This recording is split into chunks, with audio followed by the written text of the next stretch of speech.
사랑과 은혜가 충만하신 하나님 아버지 감사합니다. 이 저녁 또 우리가 다른 곳에 있지 아니하고 주님 예배하는 이 자리로 우리를 불러주셔서 감사합니다. 주님께서 또 예배하시는 자들을 찾고 있는데 우리 한 사람 한 사람이 주님께서 찾으시는 그 한 사람의 온전한 예배자로 세움받기를 원하오니 주님 이 시간 저희 우리와 함께하여 주시옵소서. 찬양을 통해 열려진 우리의 심령 가운데에 이제 진리 되신 주님의 말씀으로 채우는 이 시간 되기를 소망합니다. 말씀을 전하는 자나 받는 자나 하나님의 진리의 말씀으로 받게 하시고 아멘으로 화답하며 그 말씀이 살아 역사하는 생명의 말씀으로 우리의 심령 가운데에 온전히 또 새겨질 수 있도록 주님께서 인도하여 주시옵소서. 뿐만 아니라 옥토와 같은 우리의 심령 가운데 뿌려진 진리 되신 주님의 말씀이 우리 삶 가운데 30배, 60배, 100배의 열매로 맺힐 수 있도록 성령 하나님을 통하여서 역사하여 주시옵소서. 시작하는 시간입니다. 마치는 시간까지 사탄막이 틈타지 않게 하시고 오로지 주님 한 분만 영광 받으시는 복된 이 예배 자리로 우리를 인도하여 주시옵소서. 이 모든 말씀 살아계신 예수님 이름으로 기도드렸습니다. 아멘. 우리 성도님들 지난 3일 동안 잘 지내셨죠? 오전에는 거의 30분의 성도님들이 함께 예배를 드렸습니다. 심지어 오전도 드리고 오후도 드리는 자매도 있습니다. 네. 아주 영성이 뜨거운 것 같은데 계속 유지가 됐으면 좋겠습니다. 누구라고는 말씀 안 드렸어요. 누구라고는 말씀 안 드렸는데 아침 저녁으로 계속 예배를 드리는 지체가 있습니다. 오전에는 제가 어떤 실수를 했냐면 설교하러 올라오면서 성경책을 놓고 온 거예요. 그래가지고 지난주에는 PPT 점검하는 걸 잊어버리더니 오늘은 성경책을 놓고 갔습니다. 다음 주는 아마 어떤 실수를 할까요? 여러분 기대해 주시고요. 그래서 야고보서 일독하신 분 손드는 것도 잊어버릴 뻔했습니다.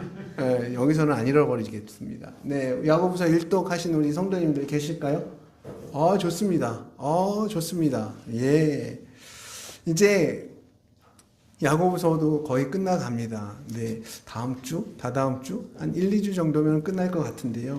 예, 오늘 함께 나눈 하나님의 말씀 야고보서 5장 1절에서 6절 말씀입니다. 야고보서 5장 1절에서 6절 말씀이고요. 우리 한 목소리로 읽도록 하겠습니다. 야고보서 5장 1절부터 시작.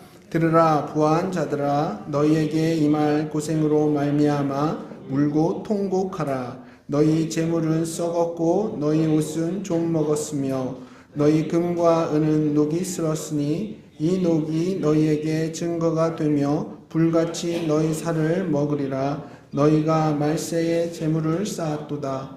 보라 너희 밭에서 추수한 품꾼에게 주지 아니한 삭시 소리 지르며 그 추수한 자의 우는 소리가 만군의 주의 귀에 들렸느니라. 너희가 땅에서 사치하고 방종하여 살육의 날에 너희 마음을 살찌게 하였도다. 너희는 의인을 정죄하고 죽였으나 그는 너희에게 대항하지 아니하였느니라. 아멘. 제가 초등학교를 다닐 때만 해도 새학년이 되면 가정환경조사서를 작성해오는 그런 과제가 있었습니다. 요즘에는 상상할 수도 없는 일인 거죠. 근데 어떤 경우에는 그냥 담임 선생님께서 직접 그 질문을 하시고 또 반 아이들은 그냥 손을 드는 방식으로 그 가정환경조사가 이렇게 진행되는 경우도 종종 있었습니다. 선생님께서 질문을 하십니다. 자기 집에 자가용 있는 사람 손 들어봐. 예, 제가 초등학교 저학년 때만 해도 한 반에 한 절반 이상의 가정에 자가용이 없던 그런 시절이었습니다. 그때 저는 어린 마음에 저희 집에 자가용이 있다는 게 자랑스럽고 손을 번쩍 들었던 것 같습니다. 그때 저는 어린 마음에 그리고 제가 손을 그렇게 들었을 때 저를 부러워하는 제 짝의 그런 눈초리도 은근히 좋아했던 것 같습니다. 집의 평수가 몇 평인지, 아파트인지 주택인지, 자가인지 전세인지 월세인지, 보일러는 연탄인지 가스인지 기름 보일러인지, 부모님의 최종 학력은 어떻게 되는지, 아버지의 직업은 무엇인지, 월 수입은 얼마인지, 그 시절엔 별의별 질문을 이렇게 노골적으로 다 했던 것 같습니다. 근데 그렇게 무례할 수 있는 선생님의 수많은 질문들 가운데 단 한 번도 제대로 손을 들지 못한 채 그저 고개만 푹 숙이고 있던 한 친구의 모습이 아직도 저는 생생하게 기억이 납니다. 그 친구는 고아원에서 생활하던 친구였는데 가정그런 조사가 끝나고 나면 그 친구는 저희 반에서 가장 가난한 아이로, 불쌍한 아이로 이렇게 낙인이 찍히는 거죠. 그리고 그 친구는 반에 있는 모든 아이들의 동정과 격려의 눈초리를 한 몸에 받았는데 오히려 그런 상황이 그 친구에겐 쥐구멍에라도 들어가고 싶을 정도로 부끄러운 상황이었을 거예요.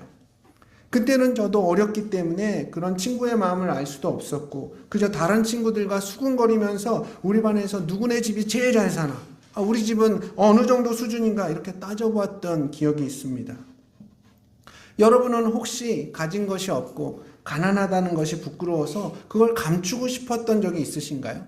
우리 집이 너무 누추해서 손님을 초대하는 것이 엄두가 나질 않거나 누가 우리 집에 온다고 할까봐 너무 부담스러웠던 그런 경험 있으신가요? 혹은 15년 넘은 내 똥차가 너무 부끄러워서 다른 사람들이 차를 다 빼고 나서 그제서야 내 차를 뺀다거나 모임에 나갈 옷 한 벌이 변변치 않아서 이런저런 핑계를 대면서 모임에 나가지 않았던 그런 경험이 여러분들에게는 없으십니까? 돌이켜 생각해보면 그리고 따지고 보면 집이 좀 누추하면 어떻습니까? 성미사모처럼 집 깨끗하게 잘 정리해 놓으면 그게 부끄럽지 않습니다. 그리고 내 차가 좀 낡고 내가 입은 옷이 좀 유행이 지났으면 어떻습니까? 난 겉이 아니라 속이 꽉 찬 사람이란 걸 그렇게 어필하면 되는 건데 가난한 건 부끄러울 것 없고 또 창피해야 할 이유도 없는 것인데도 막상 그 상황이 되면 괜히 쩔쩔매고 위축되었던 내 모습에 더욱 화가 나기도 합니다. 그럼 혹시 그 반대의 경험을 해본 적도 있으신가요? 내가 가진 게 너무 많아서 부끄럽고 내가 타고 있는 차, 내가 걸치고 있는 옷과 액세서리가 너무 좋은 것이라서 창피하고 오히려 그걸 감추고 싶었던 그런 경험 해보신 적 있으실까요? 못 사는 게 죄가 아닌 것처럼 잘 사는 것도 죄가 아닐 텐데 너무 잘 사는 것이 부끄럽게 느껴지고 좋은 가방을 들고 있고 좋은 옷을 입고 있는 그 자리에 앉아 있다는 그것 자체가 그냥 얼굴이 화끈거렸던 그런 경험을 해보신 여러분들 계십니까? 우리 삶 속에서 이런 경험들은 드물 수는 있겠지만 분명히 경험할 법한 일이긴 합니다. 저는 수년 동안 목회자 친교회를 참석하면서 제가 친교회 내에서 비교적 영향력 있는 이 울산 성서침례교회 사역자라는 사실에 조금 어깨에 힘이 들어갔던 적이 있습니다. 그리고 좋은 양복과 구두를 신고 정 목사는 아주 패션 감각이 남다르다는 그런 주변 목사님들의 칭찬에 좀 우쭐거렸던 경험도 있었지만 그저 복음 하나 들고 선교지에 나가서 그곳에 정착한 지 수년이 지났음에도 불구하고 그냥 흙바닥 위에 여전히 야전 침대 하나 놓고 생활하시는 우리 친교회 소속 선교사님들의 사역 보고를 들으면서 92년이라는 그 일평생 동안 위대한 사역을 감당했으면서도 이 땅 가운데는 그저 책상과 책 몇 권만 남긴 채 세상을 떠난 한경직 목사님의 생애를 바라보면서 그런 아름다운 빈손 앞에서는 제가 감히 가진 것을 자랑하지 못하고 오히려 제가 가진 것이 부끄럽게 느껴져서 그냥 그런 분들 앞에서는 제가 편안하게 살고 있다는 것, 삼시세끼 밥을 잘 먹고 있다는 것, 좋은 양복을 입고 있다는 것, 몇 켤레 이상의 구두가 있다는 것이 심하게 부끄러울 때가 있습니다. 오늘 본문 말씀은 부자들이 고개를 들지 못할 또 다른 경우를 소개하고 있거든요. 오늘 본문 가운데 재미있는 표현은 부자들이 앞으로 당할 그 수치를 말하면서 말세의 때에는 재물을 쌓아놓는 것이 오히려 수치스러운 일이 될 것이라는 말을 합니다. 이 말은 칭찬이 아니라 경고의 말씀이거든요. 우리가 이 땅 가운데 사는 동안에 재물을 쌓아둔 것을 자랑하고 그저 나의 안전과 내 자랑을 위해서 쌓아놓았던 그 재물들이 오히려 말세에는 자신에게 올무가 되어서 걸림돌이 되어서 심판의 칼이 되어서 다시 돌아온다는 그런 경고의 말씀입니다. 물론 모든 재물이 다 올무고 모든 재물이 다 걸림돌이 되지는 않죠. 요즘엔 전 어떤 생각이 있냐면 제가 이 세상을 떠날 때에 제가 어느 정도의 재산, 물질은 좀 남겨놓아야겠다라는 생각을 종종 하게 됩니다. 이게 제 자신의 편안한 노후 생활 그것을 위해서가 아니라 제가 아내보다 오래 살면 괜찮습니다. 그냥 전 있으면 있는 대로 없으면 없는 대로 크게 상관없이 잘 살 수 있는데 만약 저보다 아내가 오래 산다고 하면 그래도 제 아내는 내가 살아 생전에 모아놓은 그 얼마 되지 않겠지만 그 물질을 통해서 조금이라도 더 나은 생활을 하기 바라는 그런 마음 때문이에요. 사실 저만 생각하면 가장 이상적인 저의 결말은 뭐냐? 주님께서 제가 이 세상을 떠나서 주님 품으로 갈 그 날짜를 딱 정해주시는 거죠. 2060년 11월 13일 이런 식으로 주님께서 그날을 딱 픽스해 주시면 저는 정말 그날까지 저한테 있는 돈 다 신나게 다 쓰고 있는 물건들 다 나눠주고 그렇게 딱 정리해놓고 그날이 되면 주님 부르실 때 그냥 탁탁 털고 영원으로 딱 만들어 놓고 그냥 빈손으로 가는 겁니다. 얼마나 멋있나요? 그런 인생이 가장 멋있는 인생 아닌가요?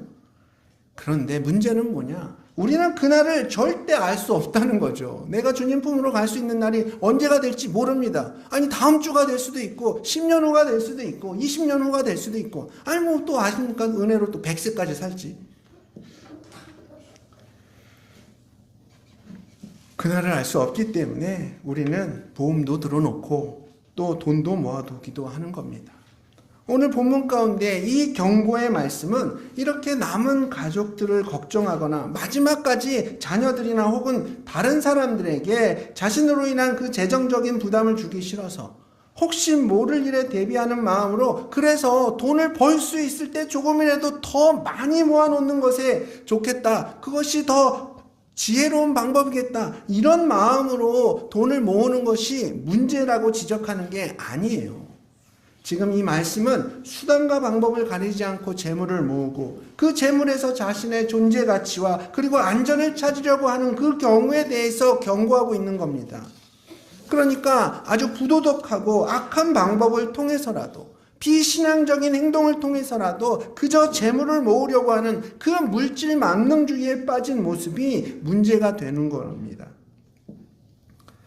사실 오늘 본문에 나오는 이 부자들에 대한 해석은 아주 다양합니다. 어떤 학자들은 이 부자들에 대해서 아예 예수님을 믿지 않는 그런 불신자로 해석하는 경우도 있고요.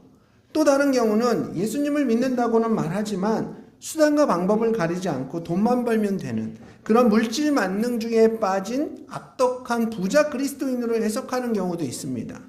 자, 첫 번째는 예수 안 믿는 나쁜 부자. 두 번째는 예수를 믿지만 그 행실이 나쁜 부자. 자, 1번인가요? 2번인가요? 우리 오랜만에 한번 손드는 거 해보겠습니다. 1번 아니면 2번이면 둘 중에 하나 꼭 들으셔야 돼요. 자, 1번. 이 부자는 예수 믿지 않는 나쁜 부자다. 손들어 보십시오. 아는 사람 빼고. 네. 1번이다. 아무도 없으십니까? 그럼 다 2번이신 거예요? 오전과 똑같은 결과가 나오네요. 다 틀리셨어요. 네. 이거는, 저의 해석이긴 한데, 여기서 나오는 부자는 예수 믿지 않는 나쁜 부자입니다. 이렇게 보는 이유에는 몇 가지가 있는데요. 우선 이 야고보서에서는 오늘 본문에서처럼 엄중한 책임과 경고의 말이 엄청 많이 나옵니다. 그런데 그런 책망의 말이 나올 때마다 이 야고보 목사님이 붙였던 그 대상자들의 호칭은 언제나 형제들아였어요. 형제들아, 가난한 사람들을 함부로 대하지 말아라. 형제들아, 말을 함부로 하지 말아라. 형제들아, 남을 비판하거나 비방하지 말아라. 이렇게 형제들아 라는 말이 항상 사용이 되었었는데 오늘 본문에서는 형제들아 라는 이 말을 사용하지 않고 그냥 부한자들아 라고 호칭하고 있습니다. 이 형제란 말이 야고보서에서 각 단락마다 매번 경고가 바뀔 때마다 사용되었는데 유일하게 여기서만 부한자들아 이렇게 부른 이유는 그들이 아직 그리스도인이 아니었기 때문이에요. 교회 밖에 있는 사람들, 예수님을 모르고 인생의 목적을 그냥 단순히 부를 쌓고 자기 영광을 위해 살아가는 사람들이었기 때문에 야고보 목사님은 이 부자들을 향해서 형제란 호칭을 사용하지 않았던 거예요. 그리고 또 다른 이유는 뭐냐? 보통 야고보서에서 보면 성도들을 향한 이 경고의 말을 할 때 그 목적은 뭐였을까요? 왜 야단치고 왜 경고하는 걸까요?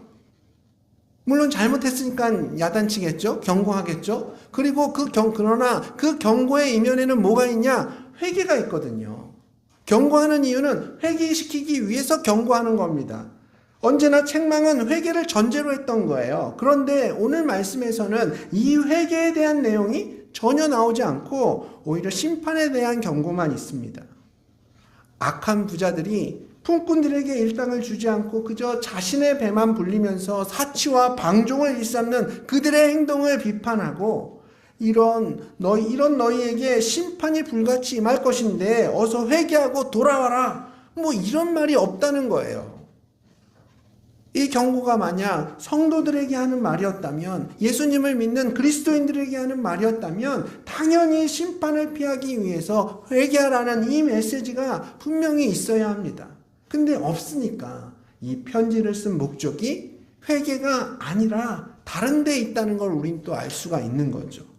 자, 다시 한번 정리를 해드리면 오늘 본문 가운데에 믿는 성도들의 그런 믿는 성도들 중에 약한 사람들을 착취하고 그저 자기 배만 불리는 이런 부자 그리스도인들의 모습을 경고하는 모습이었다면, 이 메시지였다면 분명 그들에게 회개를 촉구했겠죠. 돌이키라는 메시지가 있었을 텐데, 근데 회개에 대한 어떤 메시지도 없는 걸 보니 오늘 본문 가운데 나오는 이 부자들은 뭐다? 성도가 아닌 것이고, 또 이 글의 목적이 뭐다? 회개에 대한 목적으로 쓴 글도 아니라는 거예요.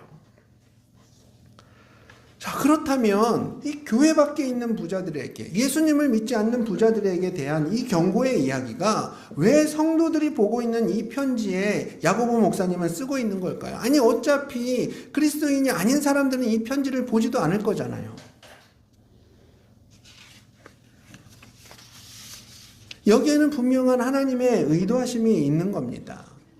자, 가령 구약의 소선지서를 보면 하나님께서 이스라엘을 괴롭히던 바벨론이나 두로, 시돈, 에돔 뭐 이런 이방 나라들에 대해서 심판하겠다는 강력한 경고의 메시지들이 나오죠. 자주 나옵니다. 소선지서에서 나오는 이 심판에 대한 메시지도 이방인들이 그 메시지를 보거나 듣는 게 아닌데 이스라엘 백성들만 보고 듣게 될 메시지임에도 불구하고 계속해서 이방 나라들에 대한 심판 메시지가 나오는 거예요. 그럼에도 불구하고 왜 그렇게 이방 나라에 대한 심판에 대해서 썼을까요?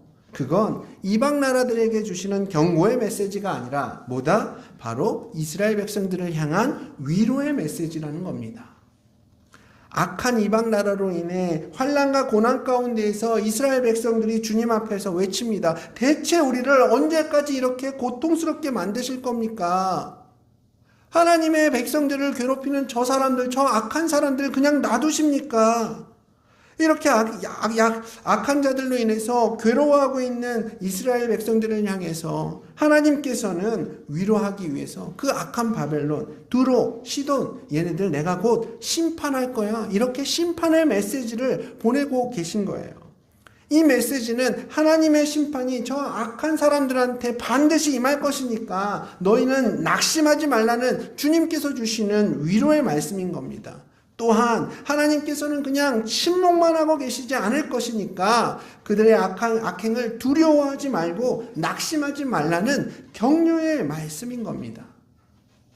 마찬가지로 오늘 본문 가운데 야고보가 예수님을 믿지 않는 부자들을 향한 이 심판의 메시지는 부한자들이 아닌 교회 안에 있는 부한자들에게 착취당하고 고생하고 있는 그리고 가난한 약한 성도들에게 주시는 말씀인 거예요. 그들을 위로하고 격려하기 위한 메시지인 겁니다. 물론 우리가 이 대한민국 땅에서 살아가면서 아주 악한 부자를 만나서 착취를 당하고 고난당하는 사람들이 그렇게 많지 않을 수도 있죠. 지금은 뭐 노동법도 잘 개선이 되어 있고 또 오히려 이런 취약계층들을 보호하는 법들이 많이 만들어졌기 때문에 그리고 매스컴에서도 이렇게 갑질을 하면 굉장히 안 좋은 행동으로 이렇게 비춰지고 있기 때문에 많은 약자들이 보호받고 있는 세상이긴 합니다. 그럼에도 불구하고 이 부조리한 세상에서 정말 성실하게 살고 싶고 열심히 살고 싶어도 세상이 그럴 기회조차 주지 않아서 심적으로 너무 고통스러워하는 사람들이 얼마나 많은지 모릅니다. 말씀 안에서 바르게 살고 싶어요. 믿음으로 살고 싶어요. 정말 깨끗하게 살고 싶습니다. 그런데 그렇게 살만한 기회조차 주어지지 않는 그런 환경이 너무나도 많은 겁니다. 여기 계신 우리 성도님들은 이 세상이 정의롭고 공평하다고 생각하십니까? 아니면 정의롭지 못하고 불공평하다고 생각이 되십니까? 이 세상은 불공평합니다. 정의롭지 못합니다. 사치와 방탕을 일삼는 사람들은 점점 더 잘 살게 되고 성실하게 살고자 하는 사람들은 점점 더 설 곳을 잃어가는 이런 세상 속에서 억울한 일을 당하고 무시를 당하며 사는 사람들이 얼마나 많이 있습니까? 착하게 살아봐야 아무 소용없고 닥치는 대로 돈을 벌고 잔인하게 돈을 모으는 사람이 결국엔 더 잘 누리고 더 대접받고 사람들에게 더 많은 인정을 받는 것이 지금 우리의 현실 아닙니까? 예배와 사역 속에서 너무너무 신실했지만 시험에 떨어진 친구보다 예배는 소홀했어도 시험에 붙은 친구를 향해 하나님의 영광을 드러냈다고 이렇게 지켜 세워주고, 예수 믿지 않는 그러나 엄청난 재벌집에 시집간 옆에 있는 자매를 향해 많은 청년들이 부러워하는 그런 분위기 속에서 신실하고 정결하게 주님 말씀대로 사는 사람들을 도대체 사람들이 얼마나 알아주기나 합니까? 심지어 교회 안에서도 이런 분위기가 아무렇지도 않게 형성이 되어 있는데, 이 세상은 아무리 열심히 성실하게 산다고 할지라도 결국 그 사람이 인정받으려면 그 어떤 자랑의 요소가 있어야 되는 거예요. 일단 돈이 있어야 돼요. 아니면 자격증이라도 있어야 돼요. 돈이 없다면, 권력이 없다면, 아니 어떤 지식이라도 있어야 됩니다. 그렇지 않고서는 이 험한 세상에서 아무도 우리를 인정해주지 않아요. 정말 답답하고 힘든 건 뭐냐면, 그저 열심히 살면 된다고 생각했는데, 성실하게 살면 된다고 생각했는데, 그렇게 하나님 바라보면서 깨끗하게 살면 괜찮을 거라고 생각했는데, 그런데 내 현실은 살면 살수록 더 힘들고 어려워지고, 그 가운데 더 절망스러운 건 그렇게 살지 않는 사람들이 오히려 나보다 더 잘 살더라는 거예요. 적당히 눈치 보면서 거짓말이나 살살하고, 적당히 내 것 챙기면서 다른 사람들 배려하지 않고, 남의 것이라도 그냥 슬쩍해서 내 것으로 만드는 것이 이 세상을 살아가는데, 그런 식으로 살아가는 사람들이 훨씬 더 잘 사는 것 같다는 말이죠. 목사들의 세계도 마찬가지입니다. 세상이 뭐라고 하든지 말든지, 교회가 뭐라고 하든지 말든지 그냥 눈 한번 딱 감고 아들한테 큰 교회 세습해주면 그냥 1년 정도 평생 먹을 욕을 그때 다 먹는 거라고 생각을 하고 그냥 세습해버리면 실제로는 평생을 편하게 살 수 있으니까요.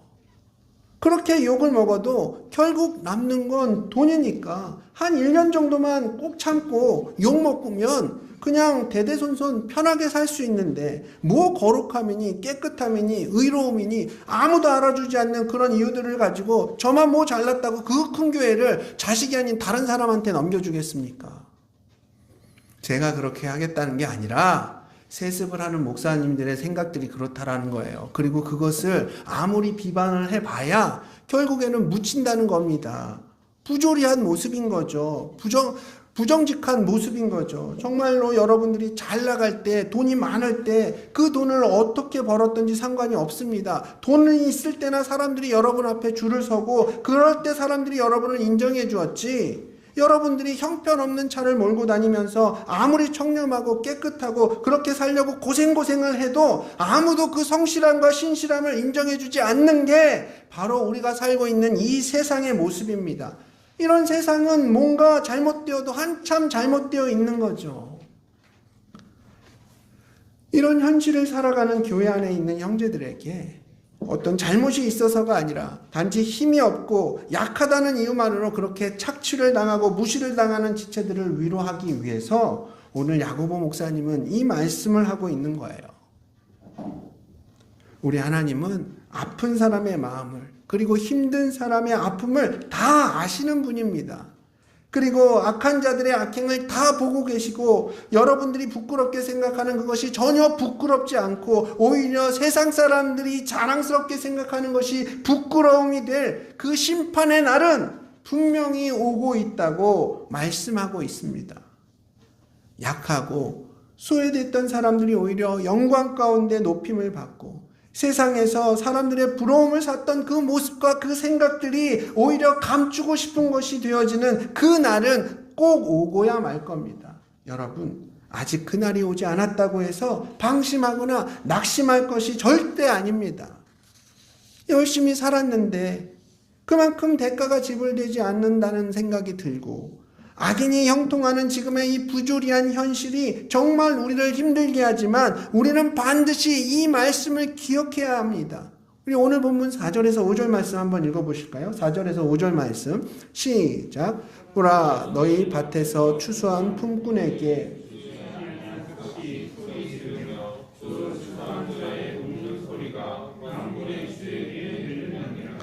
너희가 땅에서 사치하고 방종하여 사륙의 날에 너희 마음을 살찌게 하였도다. 아멘. 자, 그러니까 어떤 경우에도 하나님의 사람들은 세상의 불의를 보면서 낙심하지 말고 그 선을 멈추지 말아야 하며 아무리 세상이 다 그렇게 산다고 해도 세상을 따라가지 말아야 합니다. 왜 그렇죠? 우리 주님이 다 보고 계시거든요. 우리가 이 땅의 부조리한 모습 속에서 얼마나 힘들게 견디고 있습니까? 그래도 내가 어떻게 해서든지 믿음으로 살아내려고 하나님 바라보면서 그래도 성실하게 정직하게 살겠노라 이렇게 결단하고 또 결단하는데 어느 날 세상 가운데서 이렇게 무시당하게 되거나 아주 악하고 부조리한 사람들이 오히려 더욱 승승장구한다는 이야기를 듣게 되면 그 순간에는 우리의 믿음이 확 꺾이는 거예요. 믿음으로 살아내고자 하는 그 좋은 마음들이 순간 없어지기도 합니다. 아니 굳이 나만 이렇게 살 이유가 있을까? 아니 그냥 적당히 살고 싶은 마음이 드는 게 어쩌면 당연한 걸지도 모르겠습니다. 그런데 그렇게 살면 안 되는 거예요. 왜요? 지금 야고보 목사님이 말씀하잖아요. 지금이 마지막 때거든요. 곧 우리 모두가 하나님 앞에 서야 할 그날이 다가오고 있기 때문이에요. 얼마를 가졌느냐가 전혀 중요하지 않고 성도가 몇 명 모였느냐가 하나도 중요하지 않고 그저 그 손이 깨끗했는가를 주님께서 물으실 그날이 가까워지고 있다는 것을 우리가 믿고 살아간다면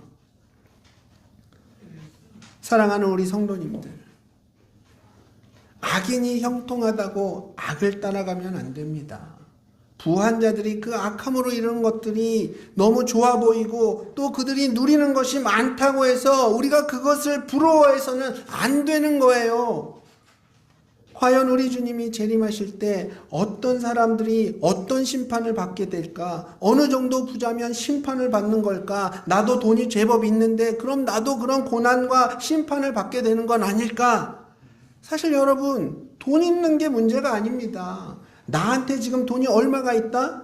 이건 고민이 아니에요. 오늘 이 말씀은 부자들을 향해 하는 말씀이 아니라 약자, 가난한 자, 그리고 그 가운데 고통받는 자, 그들이 처한 그 슬픈 현실을 살아가는 의인들을 향해서 위로하시는 말씀인 겁니다.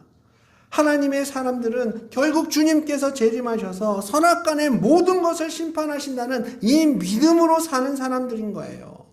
사실은 이런 믿음 가운데 사는 게 너무 어렵기 때문에 구약의 하박국 선지자도 굉장히 괴로워했던 겁니다.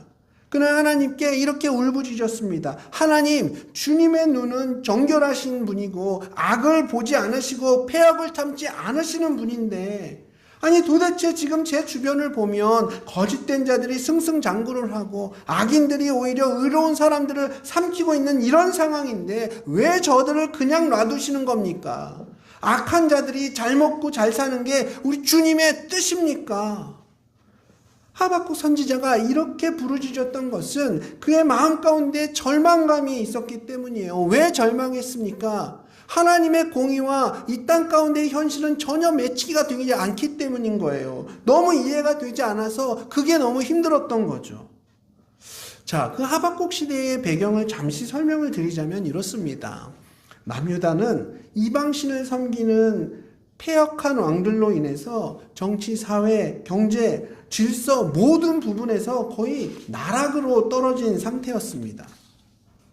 남유다 역사상 가장 악한 왕 므낫세, 그리고 그 아들 아몬에 이어서 요시아가 8살에 유다의 왕이 되었습니다. 그리고 요시아는 16살 때 하나님의 은혜를 경험하고 그는 완전히 하나님의 사람으로 변했어요.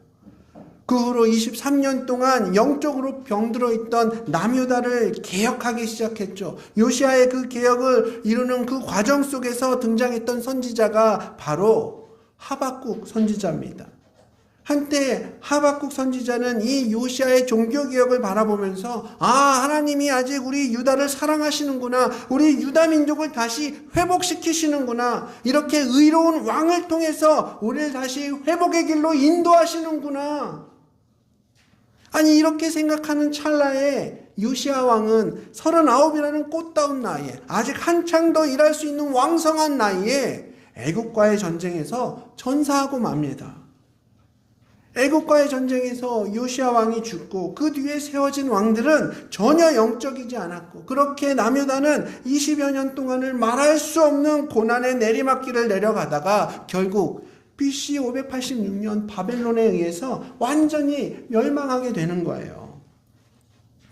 이런 상황을 처음부터 다 지켜보고 있었던 하박국 선지자가 주님 앞에 부르짖었던 겁니다. 근데 그렇게 하나님 앞에 탄식했던 하박국이 하나님께 응답을 받았습니다. 그 응답을 받고 난 후에 하박국은 이렇게 고백하죠.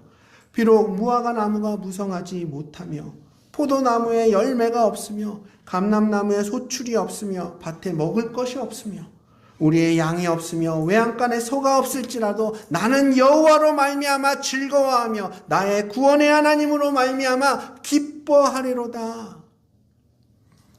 여러분, 하박국은 주님으로부터 도대체 무슨 말을 들었길래, 도대체 뭘 깨달았길래 그렇게 탄식하며 절망하던 그가 오히려 감람나무의 열매가 없고 논밭에 식물이 없고 그냥 아무것도 없을지라도 나는 여호와로 인하여 기뻐한다는 그런 고백을 하게 되었을까요? 여러분, 궁금하지 않으십니까? 그가 주님으로부터 받았던 대답이 뭐였냐? 첫 번째는 이거예요. 하나님께서 정한 심판의 때가 분명히 있으니까 그날을 기다리라는 거였어요. 악인을 심판하는 그날이 분명히 오고 있으니까 너는 기다려라, 이 말씀이었어요. 그리고 의인은 그 믿음으로 살아야 한다는 주님의 음성을 하박국은 들은 겁니다. 악한 부자들이 잘 되는 것을 보면서도 우리가 그것을 부러워하거나 그것 때문에 낙심하지 말고 그것 때문에 절망하지 말아야 하는 그 이유가 있다면 그것은 하나님이 심판하실 그날이 반드시 있다는 것이고, 또한 그 하나님의 나라를 기다리는 사람들은 이 땅에 살면서 그 약속을 믿는 믿음으로 사는 것이지 그저 눈에 보이는 현상으로 사는 것이 아니라는 이 말씀이 바로 하박국에게 주님이 주셨던 위로의 말씀이었고, 오늘 이 땅을 살아가고 있는 모든 성도들에게 야고보 목사님이 전하고 있는 메시지인 겁니다. 기억하라, 그날이 올 것이다. 그리고 그날 하나님 앞에 섰을 때 그 모아놓았던 것들이 오히려 심판의 칼이 되어서 악인들에게 돌아갈 것이고, 믿음으로 삶을 살아낸 너희가 그 영광스러운 자리에 섰을 때 주님께서 너희의 흐르는 눈물을 닦아주실 것이며 잘했다고 수고했다고 꼭 안아주실 거다. 지금 그 말을 전하고 있는 거예요. 그렇습니다. 오직 믿음으로 이 땅의 삶을 살아내는 것이 어렵지만 힘들지만 많은 유혹으로 혼란스러울 때마다 여러분 흔들리지 마십시오. 저와 여기 계신 우리 모든 성도님들은 주님 다시 오실 그날을 바라보며 그 믿음 붙들고 오직 성령 하나님을 의지하면서 그 믿음 가운데 그 길을 걸어가시길 축복합니다. 그것이 저와 여러분들에게 하나님께서 요구하시는 말씀이고 오늘 이 말씀을 통하여서 주시는 위로인 줄 믿습니다.